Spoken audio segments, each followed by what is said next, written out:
चलिए सॉल्व करते हैं।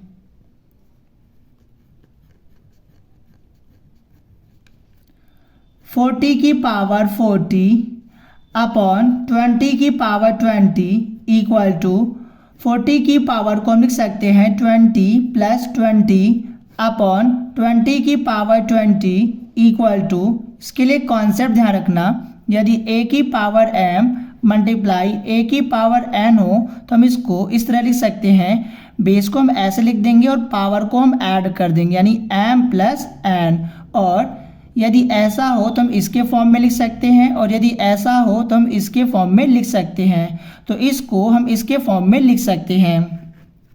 तो 40 की पावर 20 मल्टीप्लाई 40 की पावर 20 अपॉन 20 की पावर 20 इक्वल टू 40 की पावर 20 अपॉन 20 की पावर 20 मल्टीप्लाई 40 की पावर 20 इक्वल टू, इसके लिए कॉन्सेप्ट ध्यान रखना, यदि a अपॉन b की होल पावर m हो तो इसको हम लिख सकते हैं a की पावर m अपॉन b की पावर m।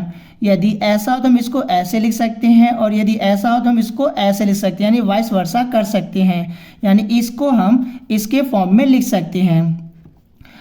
40 अपॉन 20 की होल पावर 20 मल्टीप्लाई 40 की पावर 20, 20 टू जा 40 इक्वल टू 2 की पावर 20 मल्टीप्लाई 40 की पावर 20 इक्वल टू, इसके लिए कॉन्सेप्ट ध्यान रखना, यदि a की पावर m मल्टीप्लाई b की पावर m हो तो इसको हम लिख सकते हैं a मल्टीप्लाई b की होल पावर m। तो इसको भी हम इसके फॉर्म में लिख सकते हैं, यानी 2 मल्टीप्लाई 40 की होल पावर 20 इक्वल टू 80 की पावर 20। तो this is your final answer. तो आशा करता हूँ कि आपको समझ में आया होगा और यदि नहीं समझ में आया होगा तो आप हमें बता सकते हैं। तब तक के लिए थैंक यू।